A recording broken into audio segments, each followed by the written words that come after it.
Boa tarde, pessoal. Já está ao vivo?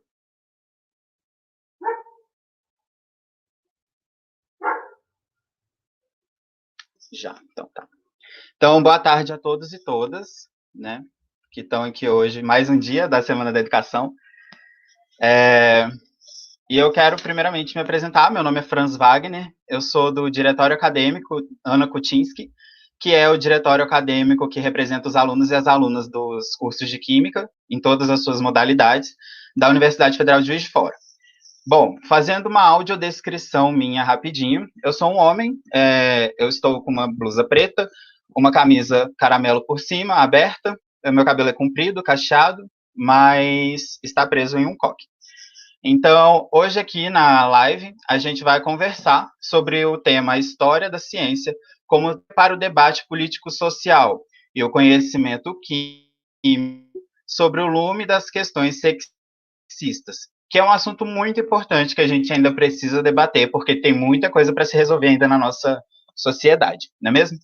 Então, a Semana da Educação é um evento feito em parceria pelos diretórios acadêmicos da Pedagogia, da Matemática, das Ciências Biológicas, Química e Educação Física, que são algumas das licenciaturas da UFJF. Nosso objetivo é dialogar sobre os desafios da educação, fortalecendo os debates e reafirmando seu caráter transformador, aproveitando também para comemorar o Dia Mundial da Educação, que foi ontem, dia 28 de abril, e também o centenário de Paulo Freire. Por isso, durante esses 5 dias de evento, nós contaremos com a presença de especialistas das áreas que serão abordadas. A programação do evento todo, que ainda vai ter algumas atividades amanhã e hoje também, você pode encontrar aqui na descrição da live, tá joia? Então, para falar sobre esse assunto, a gente convidou a professora Ivy de Freitas Reis. Ela é docente do Departamento de Química da Universidade Federal de Juiz de Fora desde 2011. Ela fez a licenciatura e bacharelado em Química pela UFV, mestrado e doutorado da ciência pela PUC de São Paulo, e é a atual delegada, representante do CRQ, que é o Conselho Regional de Química, em Juiz de Fora, possuindo vasta experiência na área de ensino, história da ciência, história da química e educação inclusiva. Inclusive, vou ser um pouquinho informal aqui, porque eu tenho que confessar que eu admiro demais vários dos trabalhos que ela faz e que eu já tive a oportunidade de assistir ou de olhar bem de pertinho ali. Então, eu quero convidar agora para conversar com vocês também a professora Ivone. Oi, Franz. Muito obrigada pelo convite. Foi um grande orgulho. Conversar com você é sempre prazeroso. Boa tarde a todos e a todas. E vou fazer também essa descrição, que podemos ter aqui alguém que não me possa ver, né? Então, sou uma mulher, já não sou novinha, e estou com uma blusa verde, de tipo camisa, cabelo está nos ombros, assim, meio desbotado, e é isso. Espero que minha voz passe alguma coisa também para vocês do que eu sou. Eu gosto muito de ensinar, sou professora, não poderia ser outra coisa, é o que eu gosto de fazer, gosto de trabalhar com educação, muito, muito, muito, e adoro história da ciência e gosto muito de trabalhar também com minorias, com educação inclusiva, com essas coisas. Daí eu preocupar com as questões políticos-sociais na história da ciência, eu preocupar com a questão sexista na história da ciência, e já temos, assim, grandes dissertações mesmo, não vou ser modesta aí, mas ótimas dissertações e teses de mestrado, tentando entender, os meus orientados, que eu tenho muita sorte, eu só pego orientados muito bons, então, que eles tentando ajudar as pessoas com dificuldade de audição, as pessoas surdas, a entender melhor a química, que é uma ciência tão complicada, tão abstrata. Então, tentando também ajudar o professor a entender como lidar com o aluno surdo, porque ele também não foi preparado para isso, como eu também não fui, né? Nessa tarde que o Franz me pediu para falar sobre a história da ciência, levando em conta essas questões, as políticos sociais e a questão de gênero, e por que ensinar a história da ciência, aí eu resolvi colocar isso assim em 3 eixos principais. Primeiro, por quê? A história das ciências, na ciência da natureza, química, física, biologia e demais geografia e demais licenciaturas, né? Mas principalmente nas ciências da natureza. Por que trabalhar isso? Bom, para começar, acho que todos vocês têm visto.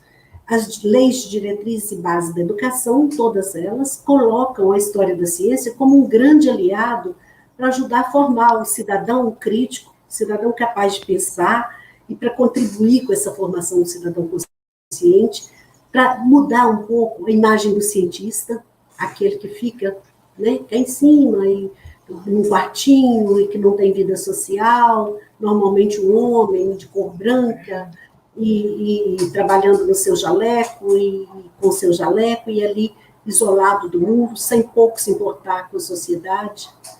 Nós temos visto isso agora, né? Na pandemia mudou um pouco essa noção. Vocês estão vendo aí muitas mulheres, mulheres jovens, mulheres mais velhas, mulheres, homens de todo jeito, de toda cor, mulheres negras, mulheres indianas, fazendo um trabalho absurdamente bom. E a gente tem visto essa mudança, eu vou falar até um pouquinho disso. E isso se deve também muito à ciência, obviamente, mas à história dessa ciência também. A ciência não é feita isolada, gente. A ciência é feita em conjunto. Mas tá, e daí? Eu sou um licenciando, vou trabalhar na educação. Vou trabalhar na educação básica, por exemplo, quando eu terminar de me formar.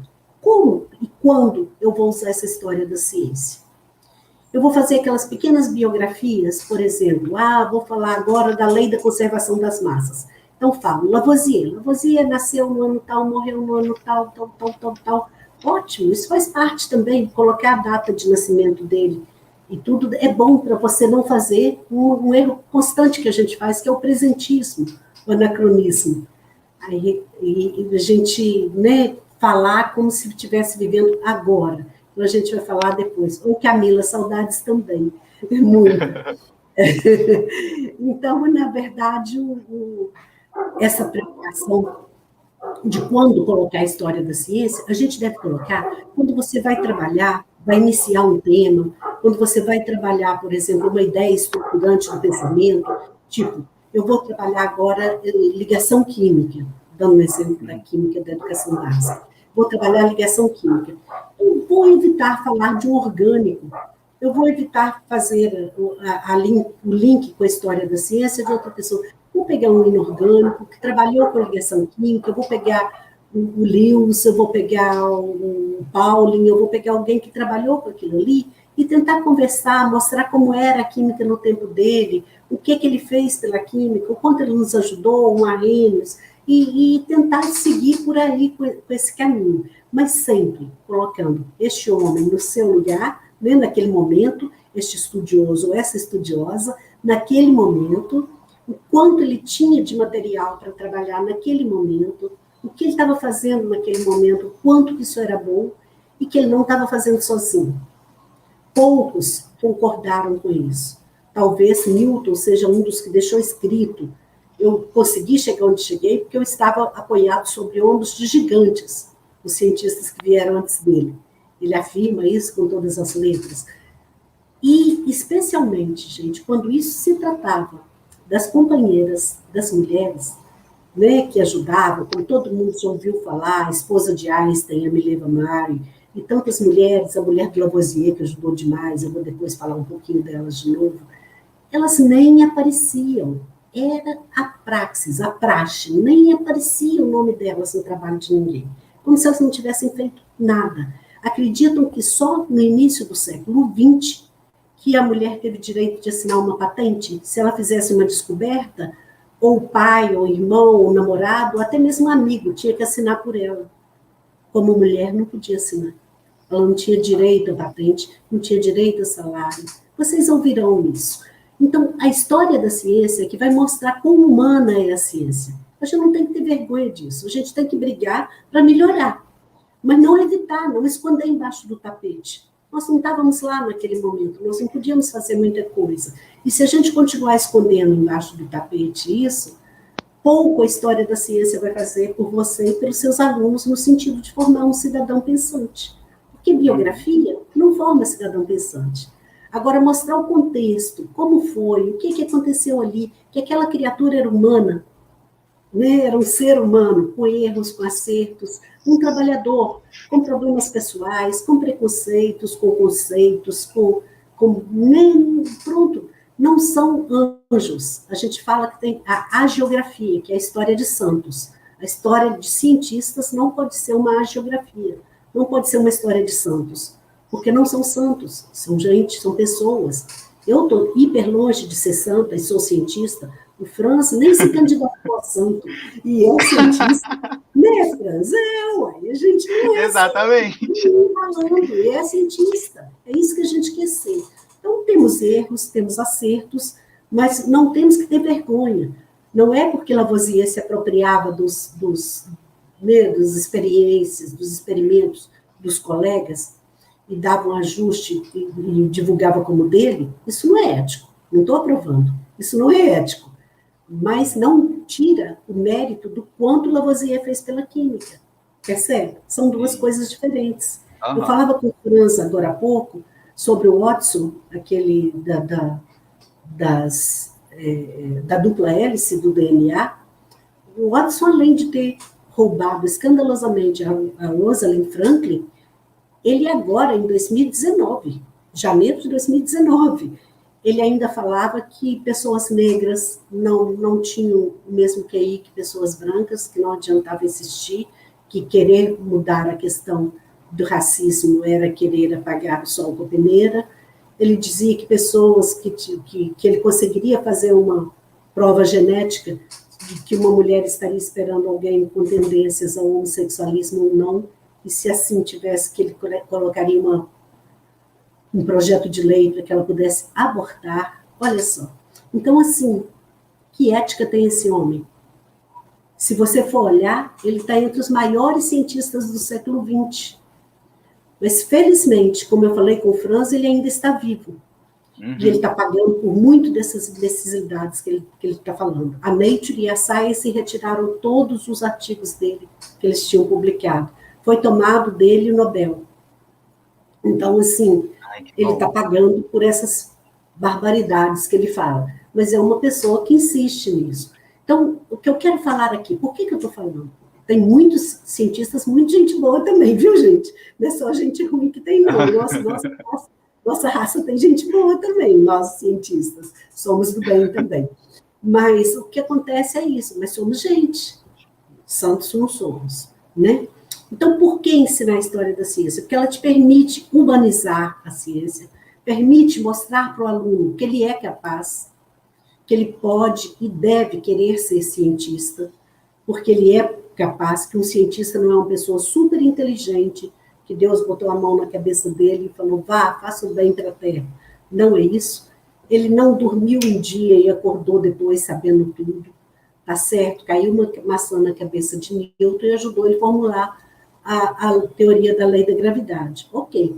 Mas por quê? Ele vinha trabalhando nisso há muitos anos. E ainda assim, tinha 5 anos de trabalho nisso, quando ele estava retirado por causa da peste, na fazenda dele, e lá realmente caiu a maçã e ele acabou fechando ali a teoria que ele já vinha costurando há 5 anos. Mesmo assim, ele levou 20 para convencer seus pares de que ele estava certo. Ele já estava... Você quer falar, Franz? Se alguém quiser comentar, gente, eu prefiro muito conversar com vocês. Era isso que eu ia comentar. Que todo mundo que tiver algum comentário, alguma pergunta, pode fazer, que a gente vai fazendo, tanto no final quanto agora mesmo, durante a conversa, a gente vai conversando com todo mundo. A ideia é essa, abrir bem o diálogo. E eu ia comentar que na hora que você comentou do ensino, né, de quando a pessoa apresenta a história do cientista como um resumo mesmo da vida dele, mas só para apresentar, comentar e depois seguir com o conteúdo. Eu, particularmente, eu acredito que muita parte das pessoas que foram estudantes de educação básica podem perceber que isso faz uma falta. Eu tive o privilégio, assim como várias outras pessoas, de depois, no ensino superior, ter aula com você, e ter essa aula com você foi muito, assim, pegou a mente da gente e faz isso aqui, sabe? Aumenta a mente da gente numa possibilidade que eu nunca pensei que eu pudesse entender alguma coisa compreendendo todo o recorte cultural, histórico, social, porque a gente é muito treinado mesmo, usar a palavra treinado, porque o ensino que eu tive era basicamente isso, de decorar um método de se fazer para chegar e fazer uma prova no final do ano. Então, essa fala sua sobre a necessidade, ela é muito importante, porque de verdade faz muita falta.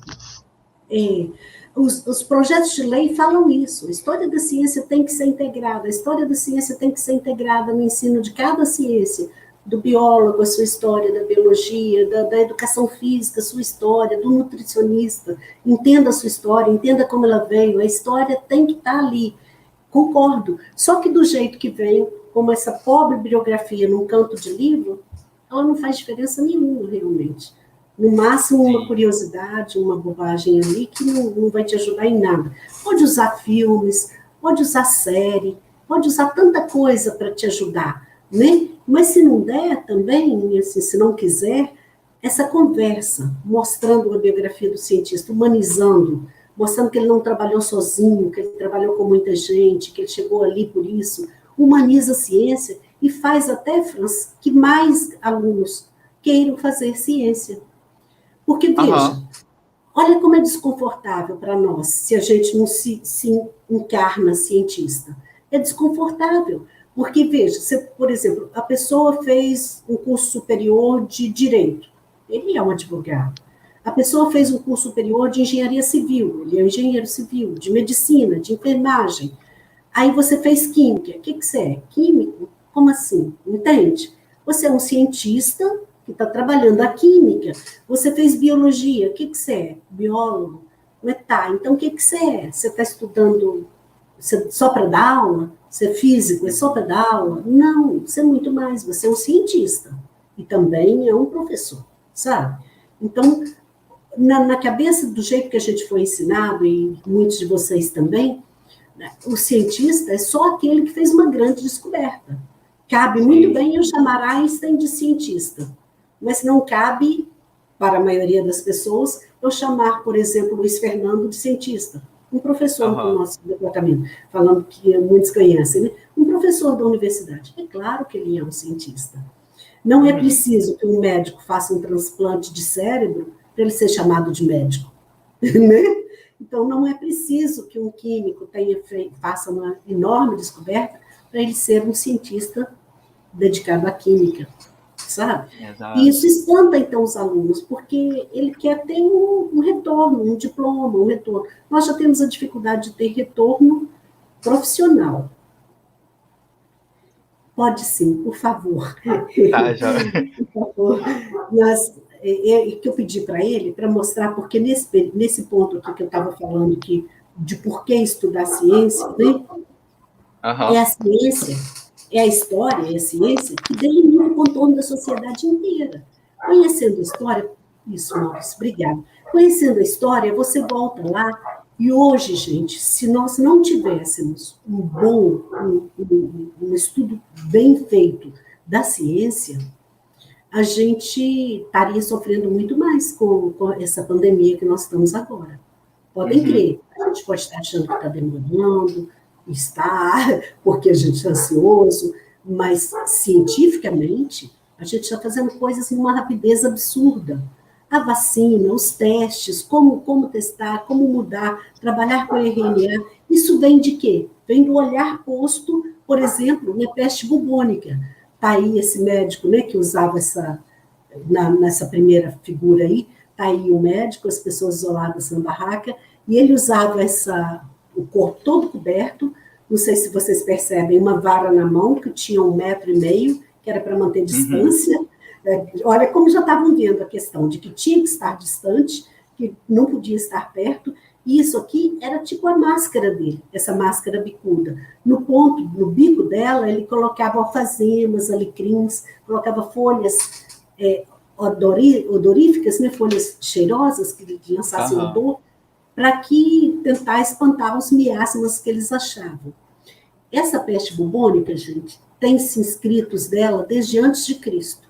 Ela perpassou, voltando tempo em tempo. Pode passar para o Alexandre. Passou tempo, essa peste foi passando, foi voltando. Vocês creem que também em 2015, teve um surto dela em Teresópolis, aqui pertinho da gente. Ela ainda está presente. Só que agora a gente conhece o que está fazendo mal.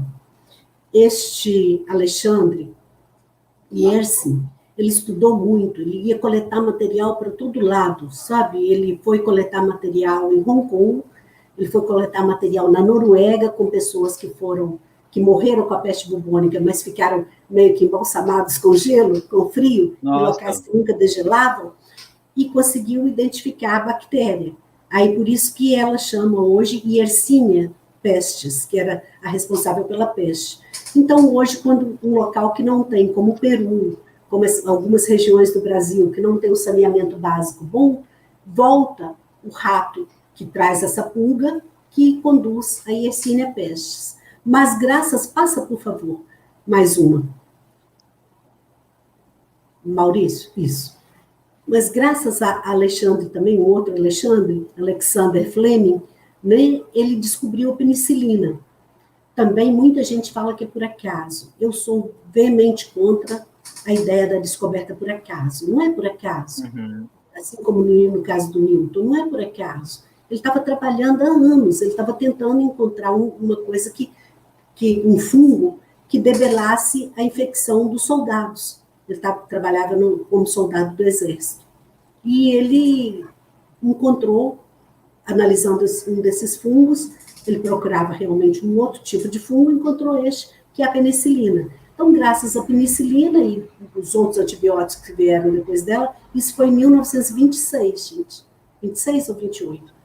Deixa eu olhar aqui. Olha lá, 28. 28. Foi em 1928, que ele isolou a penicilina. A partir daí, muitos e muitos outros antibióticos, então a gente tem a gama de antibiótico para uma gama de, né, que até nos preocupa, mas para uma gama de bactérias, de infecções, né? Mas um outro caso interessante, pode passar, por favor, tem a ver com a gripe espanhola, que eu coloquei essa foto só para lembrar o quanto a gripe espanhola, em termos de cuidados, porque é viral, a outra é bactericida, lembra? Essa é viral, né? Então é mais complicado, assim como o coronavírus, né? A nossa agora que é viral, a pandemia do coronavírus. Ela provoca dor de cabeça, ela provoca as mesmas coisas, uma dor no corpo difícil, dificuldade de respirar, tosse, muito parecido com o coronavírus. Mas antes do coronavírus, vocês lembram que nós tivemos a gripe H1N1, que a gente ficava só passando álcool também? Foi quando a gente parou de cumprimentar as pessoas na igreja, né? Todo lugar eu me lembro disso. Você lembra? Tinha aqueles spots. No tempo da H1N1, dois grandes pesquisadores, que daqui a pouco eu vou falar dele, muito mais que dois, esses dois que chegaram a descobrir uma coisa para a gente, mas vários pesquisadores de várias partes do mundo, né? Alguns trabalhando também com cadáveres na Noruega, mas o que eles começaram a perceber? Essa H1N1, como vocês se lembram, deve ter o quê? Uns 10 anos, gente? Acho que é, né? Eu acho que é por volta disso. Talvez um pouco menos, mas vamos dizer uns 8 anos por aí, né? Que a H1N1 nos pegou por aí, né? Depois teve gripe do frango, gripe do porco, gripe, né? Teve muito tipo de gripe, sempre ligado a animais, viu, gente? Isso é outra coisa que eu gostaria de alertar. Nós estamos consumindo animais demais. Nisso eu vou tocar na questão político-social. Mas, enfim, nessa questão aí da gripe espanhola, eles começaram a perceber que algumas pessoas nos Estados Unidos e na Inglaterra que estavam vivos no tempo da gripe espanhola, que pegaram a gripe espanhola e sobreviveram, não eram contaminados com H1N1. Eles pediram para fazer um teste de plasma, um outro teste, e viram que realmente eles tinham resistência. Então, começaram a desenvolver. Pode passar, Maurício, por gentileza. Essa é uma curiosidade que eu quis colocar. Para combater a gripe espanhola, em São Paulo, eles faziam, como gripe, né? Então, lembravam chás, né? Então, eles faziam um chá, uma bebida, que era água, limão e cachaça. E mel, cachaça e mel, que virou a caipirinha. Caipirinha, que é a bebida brasileira mais conhecida, acho que até em Marte agora, para brincar demais, mas em qualquer lugar do mundo que você vai e fala Brasil, eles falam caipirinha. Então, ela foi um chá que era usado na gripe espanhola. Achei curioso botar isso para vocês. A própria Associação Brasileira da Cachaça admite isso e data com a data da gripe espanhola, 1918. Mas pode passar, por gentileza. Aí, tem esse livro, que eu recomendo, se alguém quiser depois, tiver interesse em ler, ele é bem interessante. Esse livro é da Gina, né? A Gina Carlão. Ela escreveu, ela é uma jornalista, ela não é cientista, mas é uma jornalista científica, que cobriu o Times, trabalhou no Times e cobriu muitas questões polêmicas e tal, muitas coisas por muitos anos, depois na BBC,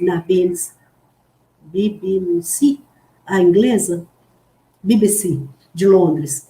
Trabalhou na BBC também um bom tempo, sempre como jornalista científica.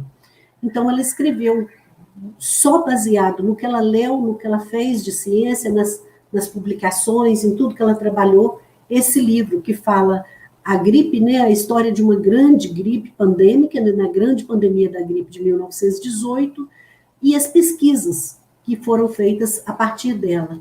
Então, com isso, dessa pandemia, ela vai contar para a gente isso que eu estava falando, desses cientistas que trabalham.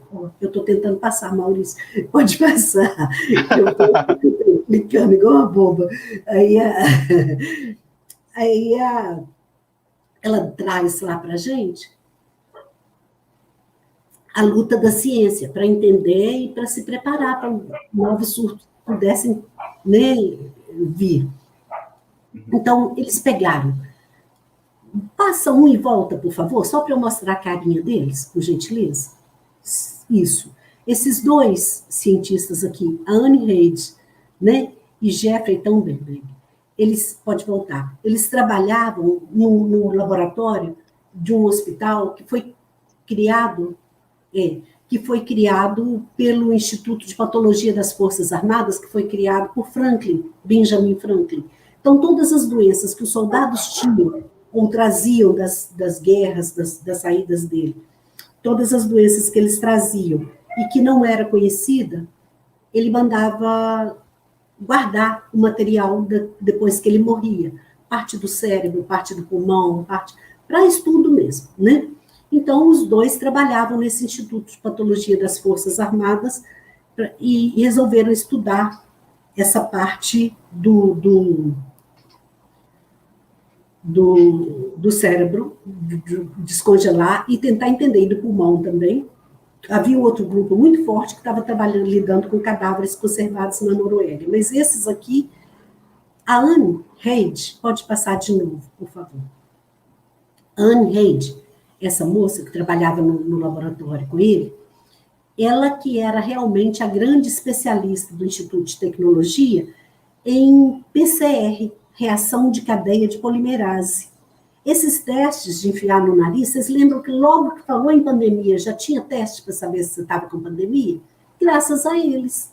E eles fizeram baseado lá em 1918 e naqueles que não pegaram H1N1, entendeu?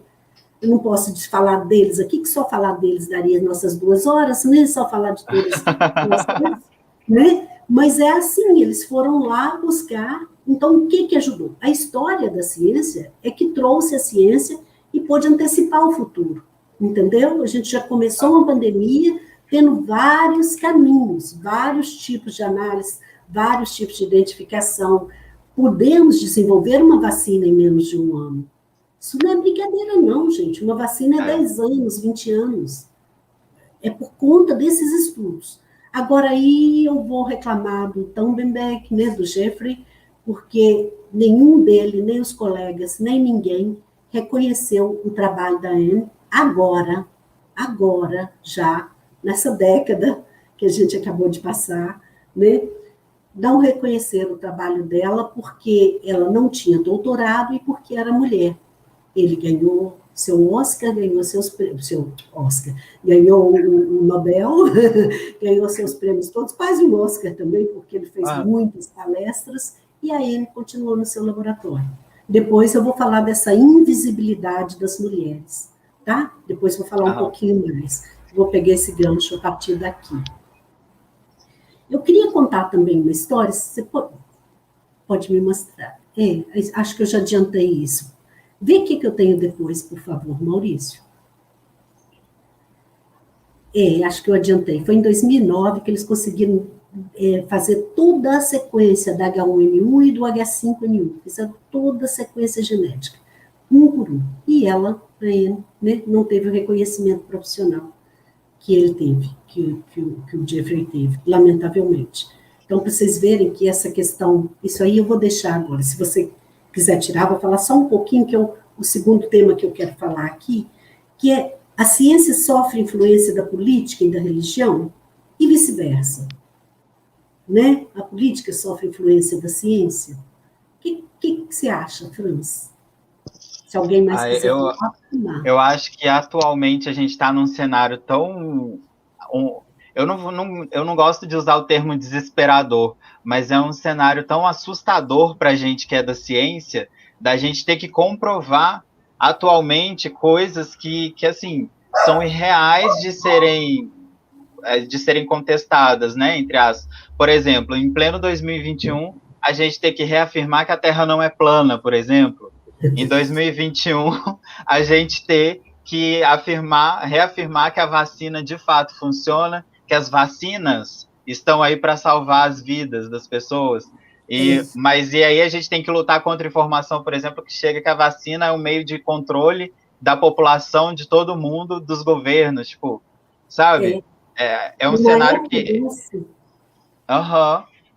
A gente vê o investimento em ciências e em educação cair 87% numa canetada, nessa semana. Restou 13% do investimento. A gente não tem como comprar nem solventes para o laboratório, quanto mais equipamento. A gente não tem como caminhar com a pesquisa. Todos nós da química já pusemos dinheiro do nosso bolso para comprar material. Todos nós aqui do Departamento de Química da UFJF. Isso é para todo lado. Agora, infelizmente, não é nova essa influência da igreja e da política na ciência, né? Muito mais forte do que o vice-versa, mas o vice-versa já derrubou muita gente também. Num país mais curto, como os Estados Unidos, foi a ciência que derrubou, graças a Deus, o Trump e colocou lá um Biden que em 3 anos, em 3 meses, dá conta de zerar praticamente a pandemia, né? É uma coisa muito louca, né? Eu ia comentar rapidinho que justamente várias dessas alegações, né, de negacionismo científico são justamente baseadas em livros que eles têm como sagrados. Por exemplo, algumas coisas eles justificam com a Bíblia, algumas coisas eles justificam com outros tipos de referências sacras, né? E aí a gente fica assim, não tem nem palavra para poder colocar, porque é irreal. Pessoas que afirmam não suportar as minorias que nós temos tanto nesse país, o pobre, o negro, e tantas minorias que nós temos no país, pessoas que afirmam não gostar delas, quer dizer, são anticristãs, porque Cristo foi ame o seu próximo como a si mesmo, usam a Bíblia para dizer que estão tomando aquela postura por causa de Deus, né? Por causa da Bíblia. Isso é muito difícil. Mas o que eu queria lembrar agora, quanto isso influencia no ensino, na educação, que é o que a gente está falando agora. Os livros didáticos da educação básica trazem, assim, com uma frase, eu até botei aqui a frase da Lília, a questão, por exemplo, da biogênese, né, da geração espontânea ou da não geração espontânea. Óbvio que hoje a gente não discute, eu não vou bancar os seguidores da Terra plana querer dizer se há geração espontânea. Não há, não é isso que a gente está discutindo. O que a gente está discutindo é a influência para torcer a coisa para o lado deles quando ela não está explicada, quando ela ainda não resolveu. Os livros de 6ª série, muitos livros, retirado aqui de um livro, de uma autora, da Unicamp, ela fala assim: através de uma série de experiências e análises brilhantes e livres de falhas, Pasteur refutou definitivamente Pouchet e todos os defensores da geração espontânea. Né? E Pasteur é com seu cetro, né, que luta com moinhos de vento lá, o Cavaleiro de Sevilha, que luta com moinhos de vento. Cara, ele era químico. Pouchet era também muito competente. Era um médico, um químico também, um cientista, trabalhava muito, ele era muito competente também. E ele acreditava na geração espontânea. Ele e uma galera atrás dele, Aristóteles, Spallanzani, uma galera atrás deles, Van Helmont, muita gente antes dele acreditou na geração espontânea. Tem que lembrar que não havia microscópio.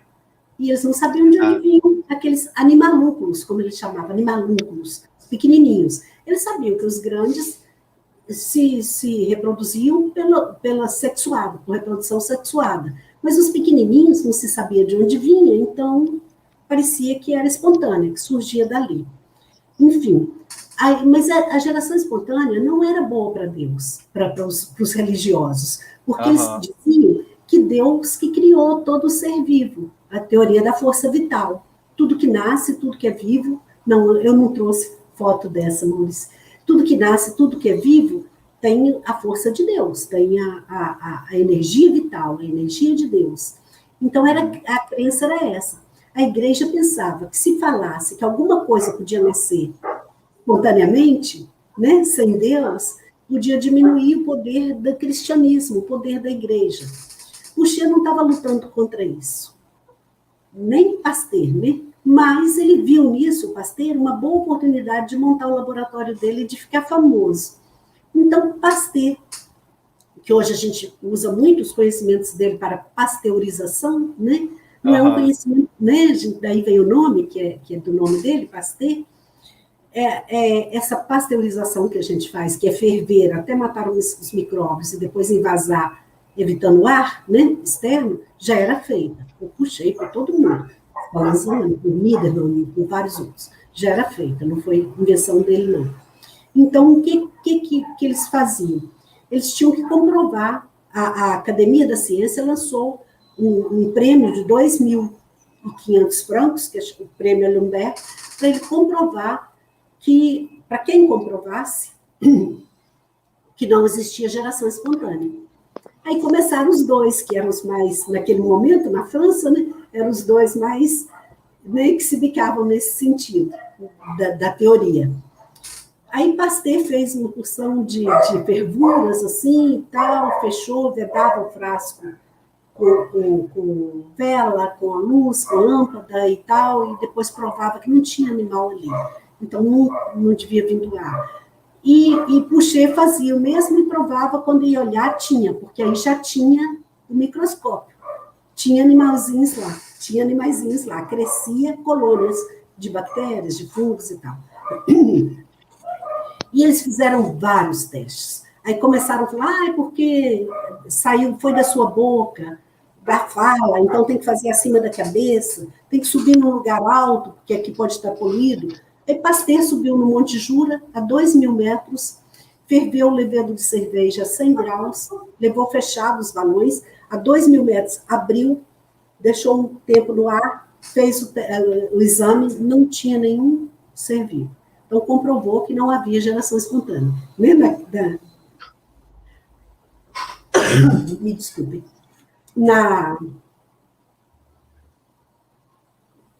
Como argumento dele. Pouchet fez a mesma coisa e foi na Montanha Maladeta, muito mais alto. Essa aqui é a altura? Aí ele foi a 3.500 metros. Partiu lá o dele e estava cheio de animalúnculos. Acima da cabeça, com todos os cuidados, estava cheio de animalúnculos. Mas por quê? Aí voltaram, como a banca examinadora dos trabalhos, que ia julgar qual o trabalho dos dois que estava certo, um provava que não, o outro provava que sim, a banca era toda feita por cientistas hiperreligiosos ou religiosos mesmo, ou padres e sacerdotes. Então, Pouchet perdeu de lavada, né? Ele até retirou o trabalho dele quando ele viu a banca, ele nem concorreu. O Pasteur ganhou de WO, porque nem concorreu. Mas nenhum dos dois tentou fazer o experimento igual ao do outro. Nem Pasteur arriscou fazer o experimento usando o feno, né, que Pouchet usava, e nem Pouchet fez com a levê de cerveja que Pasteur usava. O levê de cerveja morre a 70 graus. O feno nem a 200 morre. Entende? Os ácarozinhos que tem no feno. Nem a 200 eles morrem. Então, quer dizer, estaria um empate. Não foi comprovado nada. Entende? Exato. Por essas experiências, nada foi comprovado. Mas convinha a política do momento, a igreja, a quem estava se candidatando, convinha dizer que, né, que Pasteur foi o máximo. Então, ele levou o prêmio, levou muita fama, o dinheiro da Franco, a cara dele foi impressa em notas altas de Franco, ele ficou famosíssimo, né? E a fala era isso. Isso ainda está nos nossos livros didáticos de agora, infelizmente. Que Pasteur foi um grande, inteligente cientista que acabou com a burrice do Pouchet. Não é justo, entendeu? Não é certo, não é justo. Então, um professor que lê um pouco de história da ciência, que está informado em história da ciência, não vai passar esse conceito, mesmo estando no livro didático que ele usa, para o aluno dele.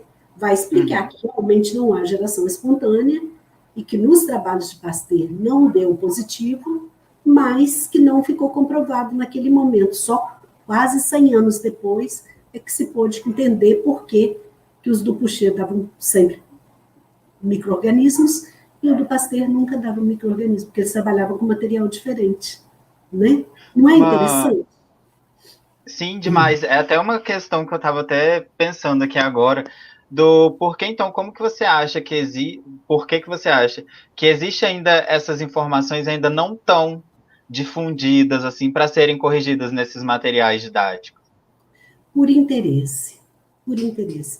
É, Para né? nossa decepção, Franz, eu já tive em grandes escolas, inclusive numa escola americana que funcionava na Finlândia, que estava com o modelo americano na Finlândia, mas para aprender com os finlandeses, porque a Finlândia é mais bem classificada em ensino, 17 pontos, do que a América. Eles não aceitavam, não permitiam aceitar ainda a teoria de Darwin. É ensinado Lamarck. Você vai numa escola magnífica, toda branquinha, mas se você falar de Darwin, se você falar da evolução, você é mandado embora, por conta de questões religiosas, do criacionismo. Se Deus criou o homem à sua imagem e semelhança, entendeu? Eu tô chocado. Pois é, nos Estados Unidos é constante, é raro uma escola que ensina, quase todas são criacionistas, infelizmente. E você Gente, não isso eu não pode sabia, ensinar, não. tem que assinar, em muitas dessas escolas, você tem que assinar o seu compromisso, se você aceita trabalhar ali. Acho que isso deve ser uma situação, se tiver algum professor de biologia aí que tem alguma vivência disso, para me falar, deve ser uma sensação muito constrangedora para o professor. Você ser obrigado a ensinar aquilo que não concorda, né? Não deve ser. Né? O salário é bom, a situação é boa, mas você não concorda com aquilo, né? Muito difícil. Entendi. Aí o terceiro ponto, desculpe, Fernando, você queria falar? Não, eu falei que eu entendi. Uhum. Então, a questão, como a ciência influi na religião e como a religião influi na ciência, é fato também, é o segundo ponto. Como que a história da ciência pode nos ajudar a fazer entender a ciência como um processo coletivo, o cientista como uma pessoa comum, que se dedicou muito àquele trabalho, por isso ele se deu bem, não porque ele nasceu gênio, é porque ele se dedicou muito, ele ficou trabalhando ali, é inteligente, é dedicado, não estou tirando mérito, mas não é uma varinha de condão que bateu na cabeça dele, ele nasceu um gênio, né, destinado a descobrir aquela coisa. Não existe isso. É muito estudo, é 90% relação e 10% de inspiração. É assim que o cientista faz seu trabalho. A gente se inspira pouco, e 90% é relação mesmo, é repetição de trabalho, Mas aí vem o terceiro ponto, que que tem que ser trabalhado por nós, é a questão da mulher na ciência, a questão da mulher cientista. Há uma semana atrás, a gente ganhou uma coisa muito boa, que é o direito da mulher colocar a licença gestação no Lattes. O Lattes te cobra por artigo produzido. Como que uma mulher que ganha um neném, que o neném te demanda 24 horas por dia, que está cuidando da casa, que está fora do laboratório, não pode entrar no laboratório nos últimos meses de gestação, porque não pode ter contato com determinados solventes. Não pode entrar no laboratório depois, porque ela está amamentando. Não tem tempo para estar ali, até que o filho possa ir para uma creche, ou estar com alguém que possa cuidar dele. Então, ela cai a produção, muito. Uhum.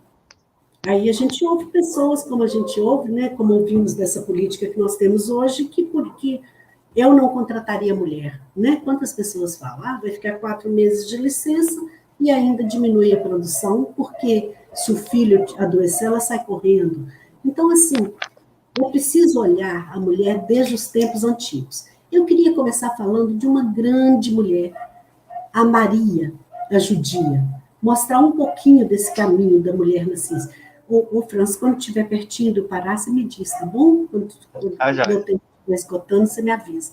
Tá, joia. Acaba falando muito. Então, a Maria, a judia, ela descobriu um destilador para extrair. Não descobriu, o destilador já existia antes dela.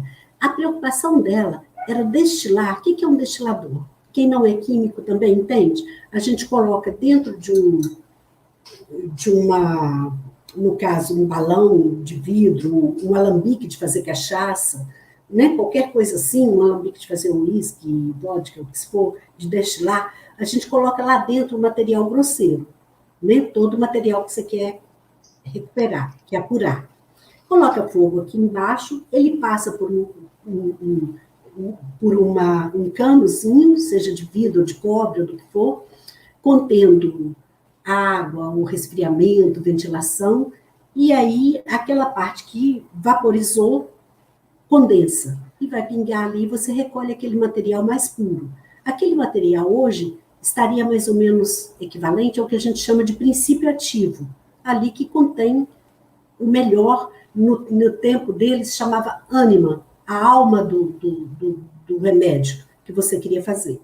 Então, ela fazia assim, ela pegava, vamos supor, estou falando aqui, né, um chá de camomila, vamos supor, eu sei que eles tinham camomila na região dela, por isso estou usando camomila. E a flor aqui até me parece de camomila. Você pega flores de camomila, coloca dentro ali e vai aquecer, até que sobe o princípio ativo, a parte, a essência da camomila, que é o que vai curar a pessoa que tomar. Porque o que eles falavam? Se uma pessoa está doente, o seu estômago tem dificuldade de separar a clorofila, a xantofila, as outras coisas que aquela planta tem, de separar para pegar só o que ela precisa. Então, é melhor que o químico, que o alquimista, que o médico faça essa separação para ela. Agora, tem que ter cuidado. Aí vem aquela fala lá de Paracelso, no século XVII, porque a diferença entre o veneno e o remédio está na dosagem, né? Porque como você pegou só a parte mais concentrada, você já não vai poder botar 5 flores. Você vai ter que tomar um pouquinho só, porque ali está todo o princípio ativo. Ela começou a perceber que, ao fazer isso com fogo direto embaixo do alambique dela, estava queimando o material. Ele não estava sendo tão eficiente, tão eficaz. Aí ela falou, o que eu posso fazer? Né? E começou a colocar areia separando entre o alambique e o fogo, tinha uma camada de areia. Ajudou, mas ainda assim ela via que perdia bastante do material. Ela percebeu que a água não mudava a sua temperatura. Enquanto tinha água, não mudava a temperatura. Aí ela colocou um tacho com água, o alambique dentro do tacho e o fogo fervendo a água. Aí ficava sempre a 100 graus. Aí ela mantinha, não é um amor essa Maria? É a do banho-maria, que a gente chama até hoje. A gente não faz banho-maria até para fazer um alimento? Tudo que a gente não quer que tenha. Pudim, que é uma delícia, em banho-maria. essa Maria judia. Esta mulher foi muito importante. É difícil a gente ter certeza de quem nasceu antes de Cristo, por causa dos fragmentos encontrados. Uhum. Então, alguns fragmentos dizem que ela viveu 273 anos antes de Cristo, mas muitos pesquisadores, inclusive eu, acho que ela viveu no tempo de Aristóteles, há 4 séculos antes de Cristo. Porque a questão da terra, água, ar e fogo é uma teoria da Maria, que Aristóteles também trabalhou com ela, né? Então, a Maria é aquela Miriam bíblica, ou Miriam bíblica, que é irmã de Moisés e do Arão na Bíblia. Ela foi a primeira, e que eu saiba, a única mulher, pode passar, por favor, também citada no Alcorão, ela, na Torá. Então, da Torá, né, ela é chamada Al-Naib, e ela ajudou muita gente. Como Miriam, ela ajudou as mulheres na travessia do mar. E no Alcorão, ela ajudou na travessia do Mar Vermelho também, de Israel para Egito. E salvou muita gente, muita gente, porque ela sabia fazer os remédios, ela sabia curar, era como se fosse a médica do grupo. E muito corajosa, ela era uma líder feminina. Era considerada a profetisa, todos a chamavam assim, a profetisa. Tanto os judeus quanto os cristãos, né, que vêm a ser cristão depois. Então, eles a chamavam de Maria a Judia. Então, eu acho que é muito interessante. E ela teve muito valor para Aristóteles, para aqueles daquela época, Alexandre o Grande. Ela era consultada como se fosse quase uma deusa. Eles não olhavam nos olhos dela. Ela teve muito valor. O que eu quero mostrar, a mulher não foi sempre desvalorizada. Esse é meu processo agora, sabe? Então, por favor, pode passar. Tem muitas outras mulheres, mas eu queria mostrar que a sabedoria, o que representa a sabedoria em qualquer cultura, é essa aqui. A mulher andando aqui na frente, abrindo caminhos, e o homem cego com um lume tentando segui-la. Então, a sabedoria era representada pela mulher, era o feminino que representava a sabedoria. A Minerva, a deusa da sabedoria, Palatena, que é a mesma Minerva na Grécia. A sabedoria, então, era representada por uma feminina, que traz uma coruja na mão, uma coruja fêmea, ainda tem essa. E sempre ligado ao feminino, o saber. Ou seja, não tinha ainda esse paternalismo, esse machismo de achar que mulher não... Né, que nós vimos lá com a New Age, né? Pode passar, por favor. Eu estou só comentando mesmo assim rapidamente. Tem a história da Hipátia, que eu acho que muitos de vocês ouviram, Hipátia da Alexandria, uma grande matemática, uma grande poetisa, uma filósofa incrível. E nesse tempo, era o século IV depois de Cristo. Então não estava definido o cristianismo ou o paganismo. Estava se firmando ainda. Nada se firma, uma religião desse tamanho não se firma em um século. Especialmente numa época que não tinha estrada, não tinha internet, não tinha nada, não se comunicava, não se ficava sabendo muito do que estava acontecendo lá. Então, ela era pagã. Ela e o pai eram pagãos. O pai escreveu muito sobre Orestes, era um homem muito culto, e ela era muito amiga de um líder na época, ele até era muito apaixonado por ela. E eles eram muito amigos, eles discutiam muito, mas as rodas já começavam a se incomodar com aquela mulher que sabia mais do que eles.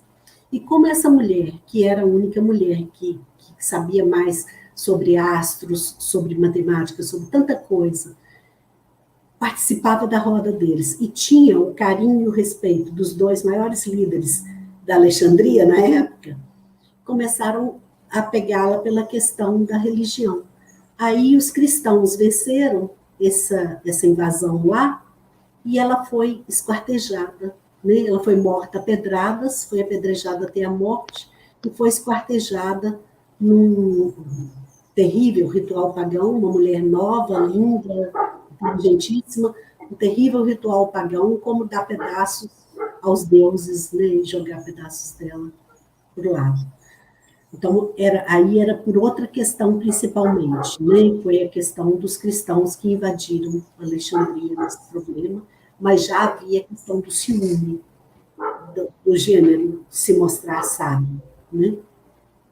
Inclusive tem na Netflix, aqueles, né, fazendo um merchandising de graça aqui para eles, tem algumas séries e filmes, inclusive, que retratam o período histórico dessa época. Inclusive comentam sobre a história dela.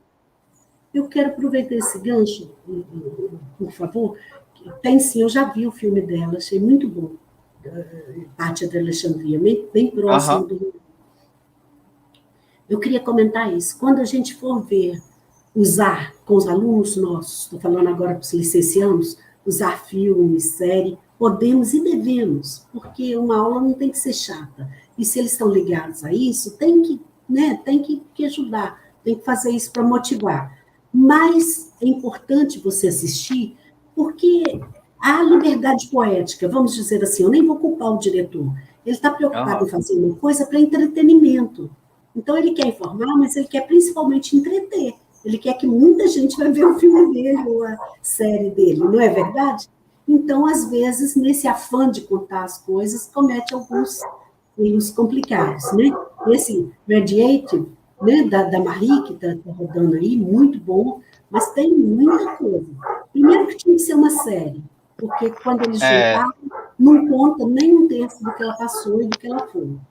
E segundo, que talvez para dizer que ela tinha que se impor, colocaram ela uma mulher muito agressiva, muito ranzinza. Nenhuma das biografias dela mostram esse tipo de mulher.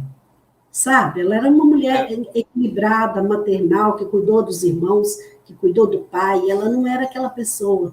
Tanto que, se você olhar a vida dela com as filhas, ela era excelente mãe. Então, ela não era aquela. Ela tinha muita ciência da inteligência dela, mas, assim, do esforço dela, que estudava muito. Mas ali tem uma porção de errinhos que a gente não tem que consertar todos, mas tem que avisar o aluno que o filme ou a série não é uma verdade absoluta, né? Sim. Que depois tem que se pesquisar mais. Eu tive essa mesma percepção na hora que eu assisti. Eu terminei de assistir e eu fiquei assim, tá, mas tá faltando coisa. E aí depois eu ainda pensei assim, ainda retrataram ela de um jeito que eu, na hora que eu assisti, eu fiquei assim, nossa senhora, de vez em quando tinha umas cenas real que retratava ela com uma não vou falar grosseria, porque não era grosseria, mas com uma imposição, assim, bem maior do que se espera que ela tivesse quando a gente lê o material sobre ela. Eu tive exatamente essa percepção também. Então, assim, tudo bem, vale a pena, ficou bem feito, em torno de arte, anunciou muita coisa sobre ela, mas muita coisa, né, teria que ajustar.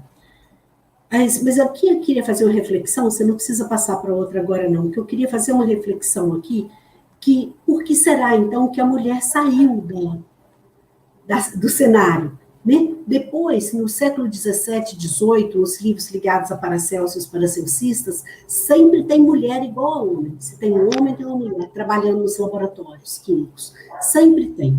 Então, por que depois teve esse silêncio todo e toda essa negação da participação da mulher? Né? Essa reflexão que eu queria fazer. No século XVIII e no século XIX, com a Revolução Industrial, a era das máquinas a vapor, grandes navios, grandes descobertas, grandes coisas, a ciência se profissionalizou. Com essa profissionalização da ciência, veio a dar um status muito grande. Aí o homem não aceitou mais. E a sociedade ainda, quanto ao casamento, quanto à igreja, quanto a essas coisas, já era bastante paternalista.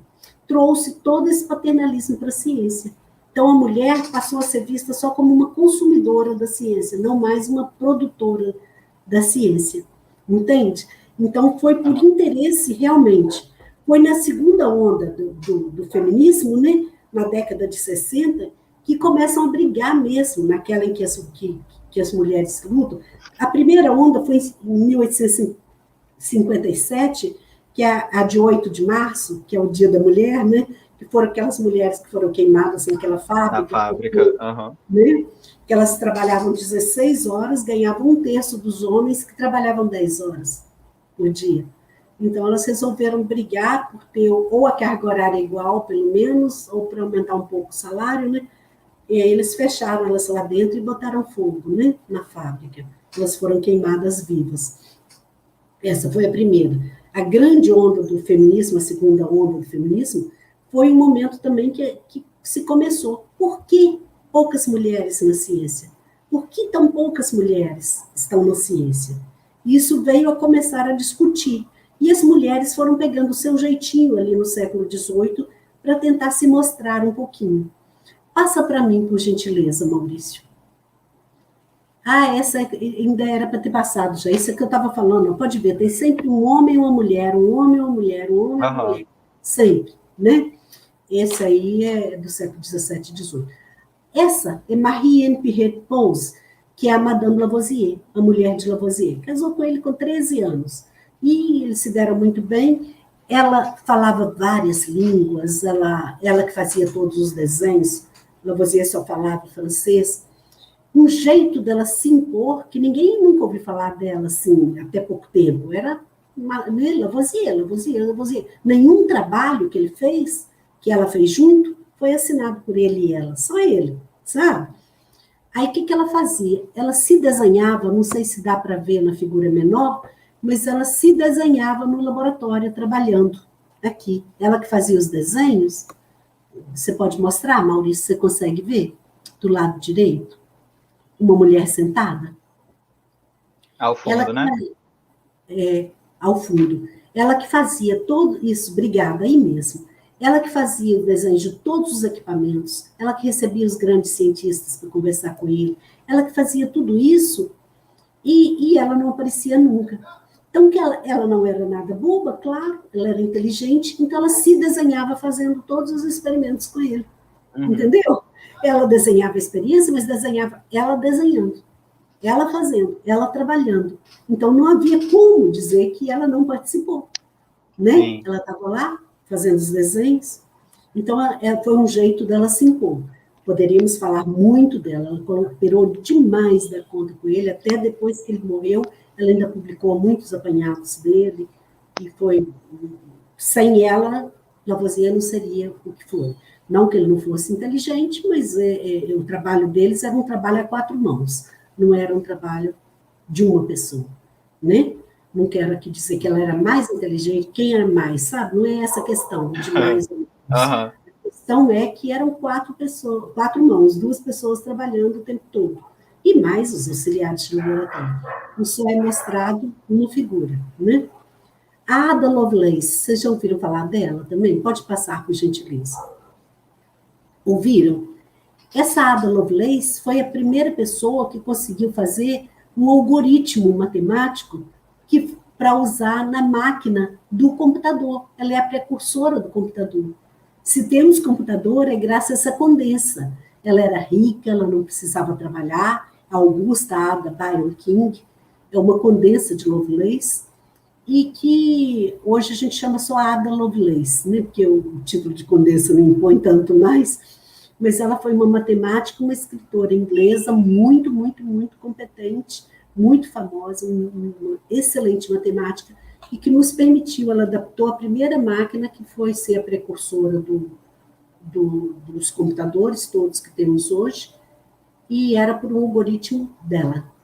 Uma mulher que se vestia ainda dessa forma para trabalhar, né? Assim, para mostrar que tempo ela estava, né? Pode passar, filho, só para eu não ficar tempo demais com cada uma. Vou falar um pouquinho de uma americana, Ellen Swallow Richards. Essa Ellen Richards é o sobrenome do marido dela. Eu prefiro chamá-la de Ellen só ou de Swallow, porque todo livro que você vê é só Ellen Richards, sabe? E Richards não é o sobrenome dela, é o sobrenome de um químico também, de uma pessoa importante, mas é do marido dela, não é ela. E ela, como Swallow, ela lutou demais para chegar onde chegou. Ela foi a primeira mulher a integrar o MIT, o MIT, o Instituto de Tecnologia de Massachusetts, que era rigorosamente masculino e não aceitava mulher. Ela tinha feito química num college, equivaleria tipo um tecnólogo, um curso técnico, né? Num college, Vassar College. E os colleges dos Estados Unidos, é muito comum lá, assim, você sair do ensino básico, fazer um college primeiro, que é tipo um técnico sobre aquele tema que você quer seguir, para depois fazer a universidade, né? Fazer o curso superior. O sonho dela era ir para o MIT, mas ela não tinha condição, por muitas situações, ela não tinha condição, o MIT não aceitava mulheres. Mas ela fez um trabalho tão lindo em astronomia e química no Vassar College, que 2 professores que trabalhavam no Vassar, uma de astronomia e um de química, a indicaram, de química analítica, a indicaram. Aí o MIT aceitou e ela ficou toda feliz. Ela falou, minha mãe, acho que eu fiz um trabalho ótimo no Vassar, porque eles me deram bolsa integral. Eu vou estudar sem pagar nada. Todo mundo sabe que as universidades nos Estados Unidos são muito caras, né? Já tinha trabalhado muito, muito, muito para juntar algum dinheiro para ficar lá um tempinho. Mas sabe por que eles deram bolsa integral? Porque assim o nome dela não aparecia em nenhum recibo nem nada. Se eles quisessem jogar ela fora, jogavam a qualquer hora.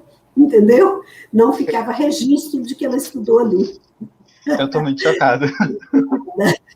Quando ela descobriu que era isso, foi quando ela formou.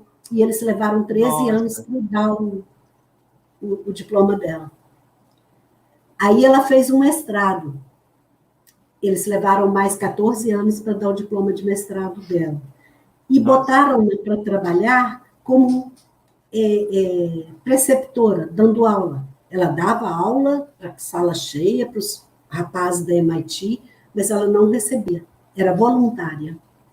Ela trabalhou 14 anos sem receber nada. Ela lutou como uma danada, trabalhando ali, isso no início do século XX, fim do XIX, início do XX.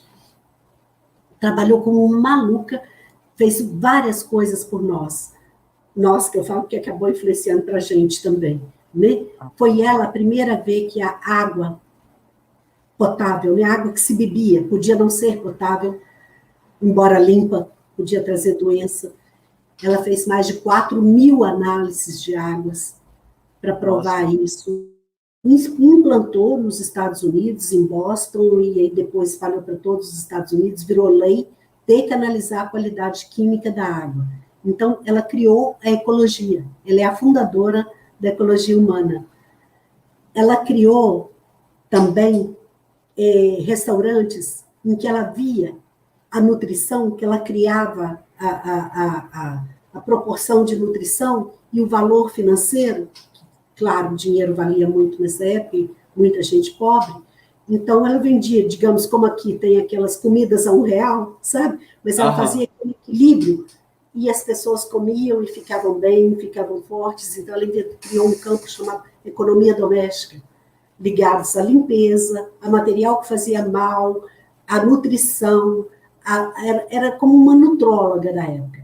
Vários desses restaurantes fundaram depois restaurantes universitários, restaurantes de hospitais, porque eram baratos, de fábricas, de indústrias. Ela criou isso, que é o campo da economia doméstica, que também foi a Ellen que descobriu. Na mineralogia, ela descobriu dois cristais que continham elementos novos. Mostrou isso, que esses cristais tinham elementos ainda não descobertos. O ciaborgue e um outro cristal. Não foi dado a ela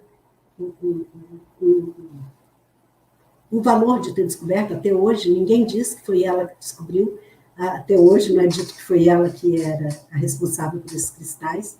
Ela tinha que limpar os gabinetes dos colegas, dos outros professores, ela como professora limpava os gabinetes, mas assim, ainda assim, ela pegou uma sala lá que estava e fez a primeira turma de mulheres estudando química, pagas todas do bolso dela.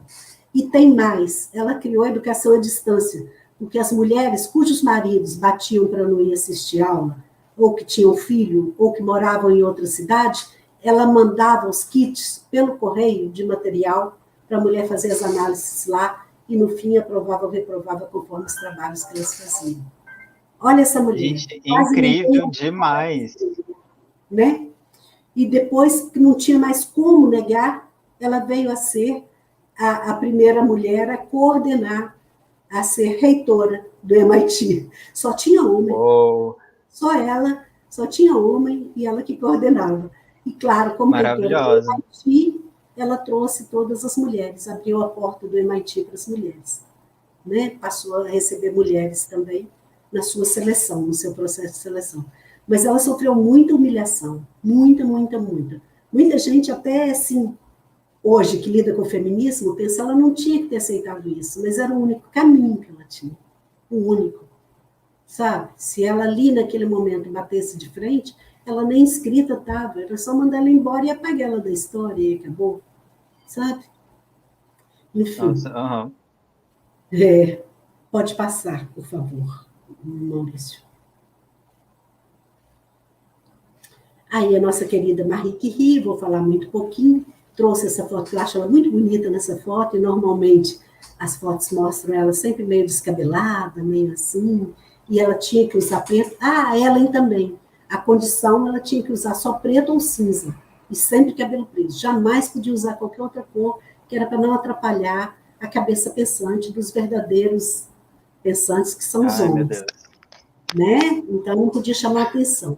Marie também não. Por isso que ela passou, depois que foi para a França, a usar essas roupas largas e sempre pretas, né?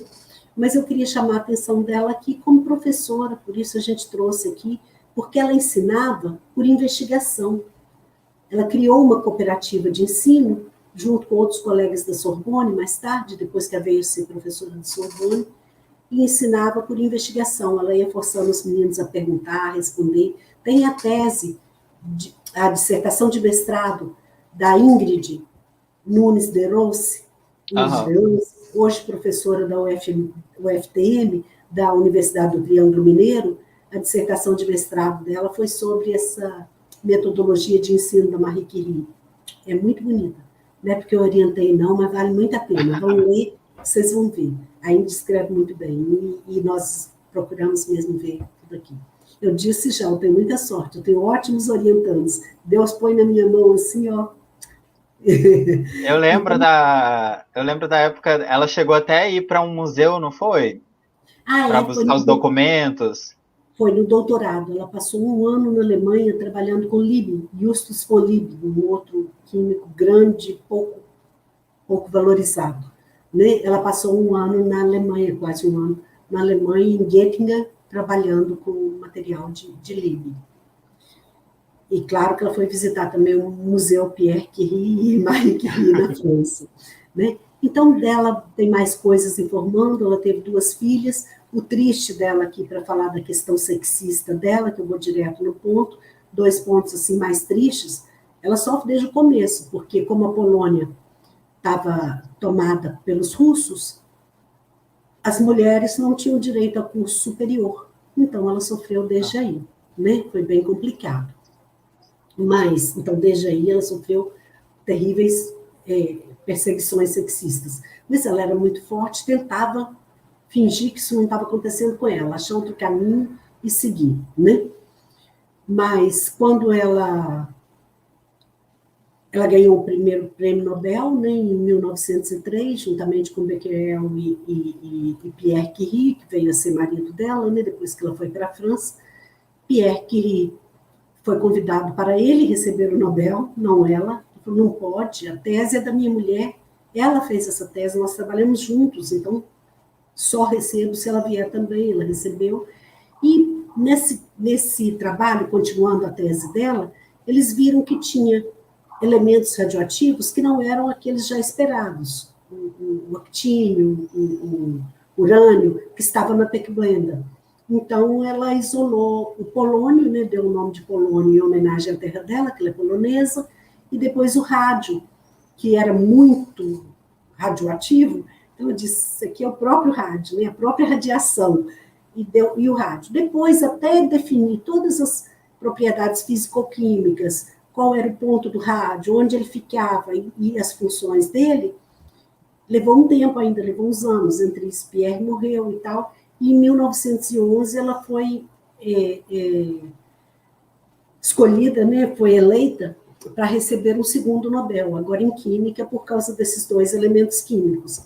Mas como nesse ínterim, Pierre já tinha morrido, e ela teve um envolvimento com um aluno de tutoria, vamos dizer assim, para dizer o nome de hoje, do Pierre, que trabalhava com ela e ele dentro do laboratório, Paul Langevin, ela teve um romancezinho com ele, ela já viúva, né, teve um romance com ele, e aí a sociedade caiu matando mesmo, chamando ela de prostituta, prostituta polonesa, volta para sua terra. A mulher tinha 2 prêmios Nobel, né? Não queriam que ela fosse receber o segundo, e ela sofreu muito. Outra coisa que ela fez, que ela sofreu muito, relativo a isso, foi com os miniquirris, aqueles que o filme passa meio ampassando também, né? Que a Irene, que era física, mas também enfermeira, trabalhava lá no hospital, estava vendo que as pessoas perdiam pernas, perdiam braços, soldados, rapazes muito jovens, por nada, né? Quebrou um braço, amputa, quebrou uma perna, amputa. Aí a Marie juntou o material que tinha, já o material que tinha de rating, e brigou bastante para conseguir, não foi fácil, quem viu o filme viu, que não foi fácil, mas foi pior do que aquilo, que foi mostrado ali muito, para organizar uma forma de irem para campo para fazer os exames nos soldados, para ver o que podia ser aproveitado. O que dele ainda, o que aconteceu, por que esse soldado está assim? Porque ele está com quebrada aqui lá, então dá para resolver isso aqui. Por que está assim? Conta-se que eles salvaram milhares de vidas juntas, né? Milhares de vidas de soldados. Mas o exército não queria nem que ela fizesse, e muito menos que ela dirigisse os próprios carros que ela montou. Sabe? Não queria que ela dirigisse, não queria que ela fosse para a batalha, nem que Irene fosse para a batalha. Então, a questão sexista foi terrível para ela. Aqui no Brasil, ela veio para ensinar os brasileiros a trabalhar com a radiologia, que até hoje a gente trabalha para células cancerosas. Isso já mais tarde, ela já estava mais senhora. Nos anos 30, já tinha os 50 e tantos para 60 anos. E ela veio para o Brasil, deu aulas na Universidade do Rio de Janeiro para muitos médicos, veio para Belo Horizonte para muitos médicos também treiná-los, e ela ia para Araxá com esses médicos para ver se Araxá, como tinha uma mina de produtos radioativos, eles queriam ver se podiam usar aquele material radioativo ali para o tecnécio, que hoje é muito usado, extraí-lo e montar um hospital para tratar de radiação ali. As mulheres dos médicos mineiros, para nossa vergonha, fizeram um escarcéu e não deixaram os maridos acompanharem, porque ela era uma ladra de maridos. Não, você ter uma cientista com 2 prêmios Nobel, você ter a oportunidade de aprender com uma criatura dessa, que era uma senhora acompanhada da sua filha, sabe? Não, é fogo, né? Demais. Pode passar, por favor. Aí, além da Maria Rosalind Franklin, que eu acabei por adiantar um pouco do trabalho dela, né? Ela era uma grande fisicoquímica, e ela trabalhou na dupla hélice do DNA, trabalhou muito, ela que conseguiu criar isso, e quando ela estava dando uma aula que eles chamam de, tipo uma palestra, né, maior, um grupo maior, o Watson veio assistir a palestra dela e viu que ela estava no caminho certo, que ela estava ainda com o DNA com a tríplice hélice, como Linus Pauling. Aí chegou e falou para o Crick, vamos continuar nosso trabalho? Eu falei, como foi a palestra lá? Ah, tinha uma mulher falando lá, nem prestei atenção. Aí só não saí para não ser grosseiro. Fiquei lá. Mentira que ele pegou tudo que ela passou, eles montaram como deles, depois eles foram pedir para pegar todos os rascunhos dela de laboratório para completar o que eles estavam. E fizeram como nome deles, ela jamais foi colocada. Né? Ela passou a trabalhar com outro tema, porque ela viu que ali ela não teria campo. Ela conta que quando ela estava, não sei se eu coloquei aqui, ela fala que nas instituições que ela trabalhou, em Cambridge e no King's College, ela não podia se sentar à mesa com os homens. Isso, gente, já em 1940. Historicamente, é muito próximo, entende? Não é uma coisa dos gregos, de que vão queimar Hipátia, sabe? Dos cristãos. É logo não. ali. Aqui, logo ali. Muitos pais e avós de vocês estavam vivos já, estavam né, aqui na Terra conosco. Enfim, dela eu já falei, eu já passei um bocado que eu queria do meu tempo, eu pensei em 1 hora. Pode passar, vou falar mais de uma pessoa, ou 2. Eu queria falar de algumas cientistas brasileiras reconhecidas internacionalmente. São muitas, muitas, muitas, muitas. Tem muitos cientistas homens também que nos orgulham, gente. Eu não quero deixar aqui a ideia de que eu sou feminista nesse sentido, não. Eu acho que a ciência, nesse sentido, tem que ser igual. A nossa briga por mostrar a mulher é porque ela foi invisível por tempo demais. Ela foi retirada das pesquisas por tempo demais. Por isso nós debruçamos nessa causa. Mas nós não achamos que o QI feminino é melhor do que o QI masculino. A gente acha que são iguais, sabe? É só isso. Então, como o masculino já está cantado e decantado, a gente está trabalhando mais com mulheres, tá bem? É bem claro que fique isso. Mas tem muitos cientistas brasileiros, homens, fazendo trabalho incrível, que eu admiro demais, que eu tiro meu chapéu. Não tem a ver com essa questão, né? Eu botei 2 brasileiras só, por causa do tempo. A Duília Mello, muitas pessoas da UFJF tiveram o privilégio de vê-la discursar, que ela já esteve aqui com a gente, né? É uma astrônoma que cuida de projetos da NASA, vários projetos. Ela nasceu em Jundiaí, foi criada no Rio, e ela fala que quando ela visitou o primeiro museu lá, o Valongo, né, o primeiro observatório, obrigada, lá em Valongo, ela ficou encantada e decidiu, é isso que eu quero ser, eu quero viver nas estrelas. E quando ela falava isso, nem os professores, nem a mãe tentavam desacreditá-la. Falavam, como é que você vai ser isso, minha filha? O que você quer ser como astrônoma? Né? Vai ser médica, vai ser engenheira, né? Vai ser uma coisa. O pai era caminhoneiro, a mãe era pobre. Dá para entender na visão dos pais que... Né? Você não ouve falar assim, olha, conheci um astrônomo riquíssimo, mas você ouve falar, olha, conheci um médico que se deu muito bem. Não é verdade? Então, eles queriam uma coisa mais próxima. Dá para entender, mas não para aceitar. Então, ela entre as 2 grandes descobertas dela está a supernova 1977D, ela que descobriu, é uma estrela que ela que descobriu, que está fora das galáxias. E a bolha, né? Bolhas azuis, também fora da galáxia, um outro tipo de estrela, que também foi nossa Duília que descobriu. Ela produziu mais de 100 artigos, pode passar, por favor. É uma mulher bonita, simpática, agradabilíssima, né? Vale muito a pena conhecer. Descobriu mais de 100 artigos e escreveu esse livro, Vivendo nas Estrelas. Trabalha com o telescópio Hubble e no Gold Pace. Ah, você tem aí? Muito bem. Eu tive, quando eu falo que eu sou privilegiado, ninguém acredita. Eu tive a oportunidade de ir para o Rio fazer uma aula e um curso com ela, um mini curso. E foi, assim, muito fantástico. Ela é muito incrível. Ela é uma pessoa muito, muito, muito genial. Muito próxima da gente, quando não é, né? Sim. A mãe dela mora aqui em Juiz de Fora. Ela está morando em Juiz de Fora? A mãe dela mora aqui. Sério? Onde? Aonde eu não sei, mas é aqui em Juiz de Fora. Para a gente fazer o ritual do beijamão, ir lá beijar a mão de uma mulher que criou uma dessa. Não teve ritual do beijamão para o Pedro? Vamos lá, todo mundo beijar a mão dessa senhora que educou uma filha. Muito bom. Essa curiosidade toda. Brincadeira. Mas aí, vamos passando aí. Ela criou uma ONG também para ajudar crianças pobres para seguir as carreiras científicas. Sim. Com ênfase nas meninas, acho que Mulher da Estrela é o nome que ela usa. E aí ela tem um programa de incentivo nas escolas públicas mesmo, de incentivar as meninas em carreiras na astronomia. Que legal. E só mais uma agora, eu juro que eu paro. Por favor, mais uma mulher, pode passar, Maurício? A Suzana Herculano, né?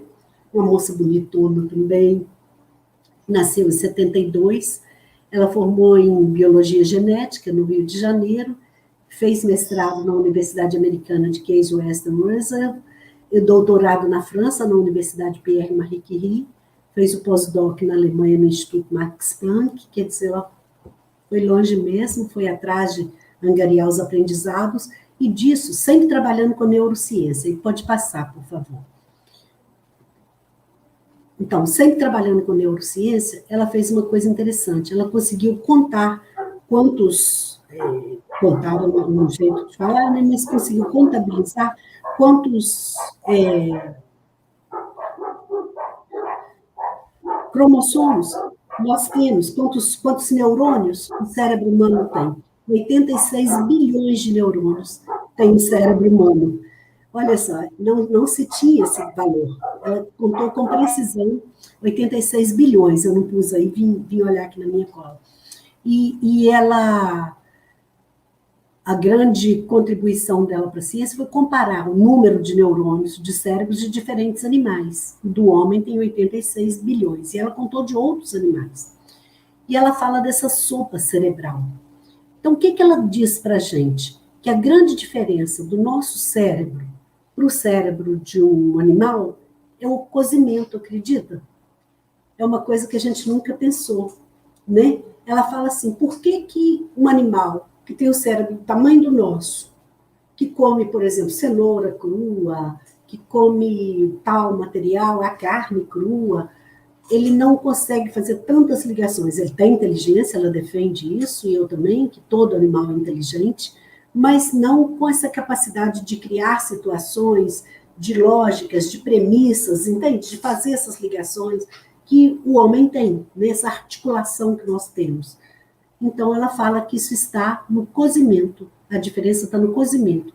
Ela fala, cozinhar é como predigerir os alimentos. Então, ao cozinhar, você quebra em partículas menores, seu corpo absorve 100%. Se não 100%, perto disso, absorve uma quantidade muito maior. E com isso, o seu cérebro está sempre muito melhor alimentado. Então, ela diz, um cérebro de um elefante tem menos neurônios do que um cérebro humano. Entende? Não é por causa de raça. Ela atribui, pode ter a raça também, mas ela não atribui a raça, ela atribui a nossa alimentação. E ela fez um livro, escreveu um livro também, bem interessante, sobre isso. Gente, por hoje eu paro aqui, não que a ciência para aqui, a gente tem coisa demais para falar, mas acho que deu para ter uma ideia do que a história da ciência pode fazer por nós, né, como professores. Sim. Como pode motivar a nossa aula, como pode ajudar que nosso aluno, seja da graduação, seja da educação básica, seja da pós-graduação, de qualquer momento que não teve a oportunidade de parar para pensar essas coisas, pensar e trazer para a sua prática, trazer para o seu ensino. Nós estamos falando para licenciatura, para ensino, para educação, traga que você vai estar trazendo o estímulo, a verdade, a forma de trabalhar, a contextualização, tentando dirimir injustiças. Você está podendo fazer muita coisa aí, mostrando que nós somos iguais, que o cientista não é um ser de outro planeta.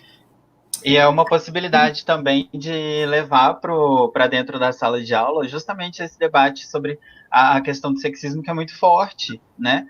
Porque até hoje em dia, quando eu tive contato com pessoas, por exemplo, uma prática do PIBID, que tem aquela prática do PIBID que pede para os estudantes representarem cientistas na forma de desenho. É um clássico, né, de atividade. E aí sempre aparece, na grande maioria, são homens com cabelos desgrenhados e sozinhos em um laboratório. Então, eu estou muito feliz de ter tido essa conversa aqui hoje. Estou muito feliz, real. Porque eu vou ser muito informal agora, mas é que eu sou muito um fã de carteirinha mesmo. E na hora que você falou assim que aceitou o convite, eu já fiquei assim, meu Deus do céu. Mas muito obrigado. Pessoal, vocês aí que estão assistindo, se tiverem algum comentário, alguma pergunta para fazer nesses últimos minutinhos, pode fazer, que aí a professora está aqui para conversar com a gente. Apareceu durante quando a sua fala sobre a Marie, apareceu de novo mais uma pessoa perguntando sobre o filme. Você quer dar uma comentadazinha rapidinho de novo? Posso sim, com certeza. A pergunta é sobre utilizá-lo ou não, o que eu achei do Foi filme. Só para comentar sobre o filme. É um bom filme, quanto ao filme Radiant. Cláudia Sanches. Muito bem, Cláudia. Ele é bom, é um filme bom, sim, um filme ótimo. Ele faz o que ele promete, né, ser uma coisa de entretenimento, é uma boa motivação para os alunos. Eu tinha até falado isso antes, mas, óbvio, tem que deixar muito claro para o aluno que eles têm a liberdade poética, né? O filme ele tem que ser, a função do filme é entreter, não é verdade? A função do filme Não é um documentário, é um filme. Então, a função é entreter. Mas eles trazem lá muita verdade. A hora que terminou, eu botei para o Netflix. Estou aguardando a série. Porque para falar de Marie Curie, tem que ter pelo menos 6 capítulos. Não falou nada dela na Polônia, não falou na dificuldade dela de conseguir estudar, na perseguição que o pai dela teve, que levou a mãe à morte, o pai também depois à morte, nas universidades volantes, não falou, e aí teve que trazê-la como uma mulher mais dura, mais agressiva, mais ríspida no trato. Ela não estava todo tempo preocupada com questões feministas, ela era de seguir regras para fazer as coisas, para ter espaço para trabalhar, porque ela sabia das dificuldades que era. E não só, não mostra direito como que ela leva as filhas para a Inglaterra, naquela época que ela está sofrendo muito, ela leva as filhas para uma cidadezinha inglesa, porque as meninas eram apedrejadas, assim como a casa dela era apedrejada, por causa do Paul Langevin. Dá a entender que o Paul Langevin deixou ela na mão, né? Voltou para a mulher, e é verdade, aquele danado, deixou ela na mão com todo o problema que eles tinham, né? E voltou. Realmente já tinha dito que nunca o amaria, como ela amava o Pierre. Mas eles tinham uma cumplicidade, uma amizade, uma convivência de muitos anos, desde que ela era solteira. Né? Então, assim, não foi uma coisa também que surgiu ali rapidamente. Né? O romance, sim, mas estou falando a relação como duas pessoas. Então, ficou muita coisa que ficou inexplorada, Cláudia. Mas sim, o filme é bom, vale a pena usar, e só chamar a atenção dos alunos de que o filme nem sempre retrata a total realidade. Mas os acontecimentos ali eram muito próximos, aquele apego que ela tinha ao rádio que ela conseguiu isolar, e ela, né, que dormia com ele, levava para a cama. Então, tudo, muita coisa mesmo, aquele trabalho pesadíssimo de quebrar aquelas pedras com marreta, tudo aquilo ali é verdade. E vocês viram aí que há uma certificação? É só vocês entrarem aí com a palavra-chave mulheres. Eu te atendi, Cláudia, atendi essa curiosidade? Se sim, bem, senão a gente pode conversar mais depois. O filme é bom, bom e bonito, eu vou vê-lo de novo. Então, pessoal, o formulário aí para emissão de certificado já está disponível na descrição do vídeo. A palavra-chave é mulheres, tá joia? E só como uma ideiazinha assim de final e como que a gente precisa ainda repensar várias atitudes em relação à prática social quando se diz a diferença, né, entre homens e mulheres, o tratamento dessas pessoas. Eu trouxe aqui só algumas notícias que eu vou só pontuar rapidinho, que são recentes e que eu fiquei muito surpreso quando eu vi, e que eu acredito que também algumas pessoas vão ficar, porque eu não esperava ver isso, mas eu busquei sobre essa questão mesmo do sexismo na ciência, e saiu uma notícia em 2015 na revista Galileu, de uma pesquisadora que submeteu um artigo sobre pesquisa na área da genética, e que ela teve como resposta da avaliação dessa publicação a indicação que ela tivesse um ou dois homens assinando com ela a autoria desse artigo, para que ele pudesse ser validado como algo além de uma interpretação empírica das coisas. Outro fato, em 2017... 2015, gente. 2015. Isso, 2015, 6 anos atrás. Outro fato aconteceu em 2017, quando um engenheiro do Google, ele afirmou que através de algumas áreas da neurociência, ele conseguia propor que, de fato, os cérebros das mulheres não são tais quais tão funcionais quanto os dos homens, que enquanto delas são aptos à prática da empatia, o deles são aptos à prática do pensamento lógico. Finalmente temos alguma empresa que fez alguma coisa, porque o Google, quando ele emitiu esse dossiê todo, o Google demitiu ele da empresa, mas mesmo assim aconteceu em 2017. Outra coisa que eu fiquei meio chocado é com uma entrevista que uma pesquisadora da Universidade de Londres deu, falando sobre algumas coisas do nosso cotidiano que a gente não observa, mas que são totalmente pensadas para corpos de homens. Por exemplo, o cinto de segurança. O cinto de segurança, se você olhar, ele não é pensado para o corpo de uma mulher grávida. E os que têm adaptação, ainda em caso de acidente, causam dano de 75%, tem a chance, né, 75% de chance de causar dano ao feto.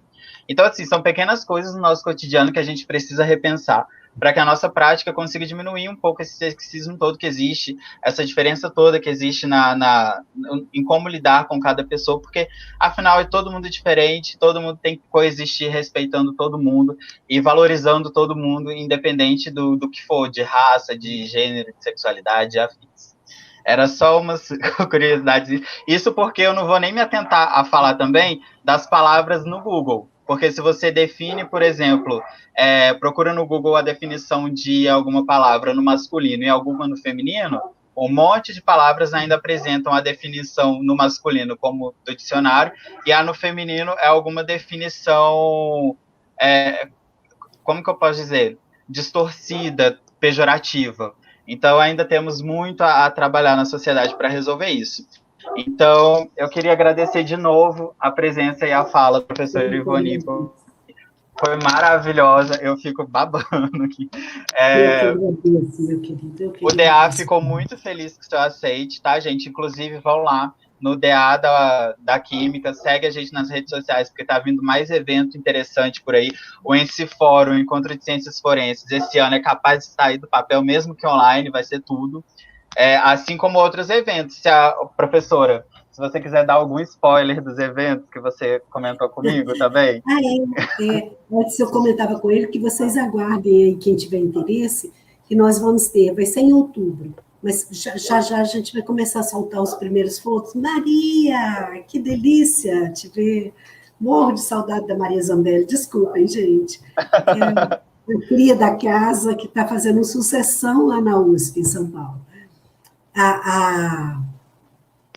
Mas o que eu queria falar, a gente vai ter as jornadas, são as 8ª jornadas de História da Ciência e Ensino, e que vai acontecer nesse ano, junto com o Congresso Internacional de História da Ciência. Então, nós vamos ter participantes de vários lugares do mundo, de vários países do mundo, pela possibilidade de ser online, né?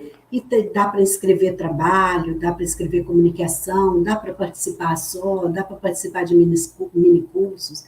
E a gente teve uma ideia seguinte, são 2 eventos juntos e nós não vamos gastar, porque é online.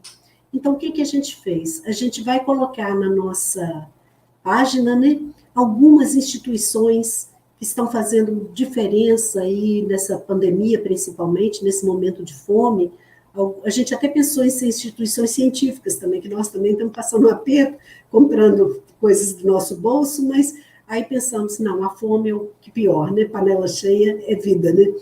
Então, a gente vai deixar lá, como nós não vamos cobrar inscrição custo zero, a gente vai deixar alguns links de vários, da CUFA, da Casa de Clara, de instituições portuguesas, de instituições colombianas, e quem, né, o site para ver o que eles fazem, e se quiser, por exemplo, falar, eu pagaria por esse encontro R$20. Então, põe lá R$20, põe 50, põe 10, põe 5, o que você quiser. Obrigada. Eu adorei muito essa iniciativa, foi muito, muito legal. Então, em nome de todos os diretórios que estão aqui compondo a Semana da Educação 2021, eu queria agradecer de novo a presença da professora e a presença de todos vocês que interagiram com a gente, que assistiram, que ouviram, e espero que vocês tenham sentido um pouco de desconforto com o que a gente trouxe aqui de alguns fatos que ainda existem, para que seja possível pensar maneiras de trabalhar isso na educação básica, que é onde a gente consegue a base disso tudo para poder mudar a sociedade, né? Você quer deixar alguma mensagem final, professora? Não, querida, é só isso mesmo. Apostem no que vocês gostam, seja o que for. Aposta de cabeça. E vocês vão... Maravilhosa. Com certeza. Então, gente, a gente vai encerrar a live por aqui. O evento ainda continua, tem várias outras atividades depois dessa e também amanhã. Deixa eu ver se eu tenho mais algum aviso aqui, se eu estou deixando de falar algum. Tô deixando de falar um muito importante. Tá rolando lá no Instagram do DA da Pedagogia um sorteio de títulos de livros, são 4 ganhadores, e aí cada ganhador vai ganhar um título, e os títulos são Educar Meninas e Meninos, Relações de Gênero na Escola, da Daniela Awad, Racismo Estrutural, do Silvio Almeida, Ensinando a Transgredir, a Educação como Prática de Liberdade, Bell Hooks, e Pedagogia da Autonomia, saberes necessários à prática educativa do nosso ícone Paulo Freire. Então, a gente vai lá no Instagram, participa do sorteio, todo mundo que participou da live, que pegou o certificado aí, vai poder participar lá, só marcar o coleguinha e é tudo. Vamos ver quem vai ganhar esses livros. Então, pessoal, muito obrigado pela companhia de todos vocês. Professora, de novo, eu vou te agradecer para sempre, para sempre, para sempre. Porque foi muito bom. Então, gente, beijo para todo mundo, boa continuação de evento e tchau, tchau. Jéssica, tchau. Tchau, Franz. Boa noite, tchau, viu?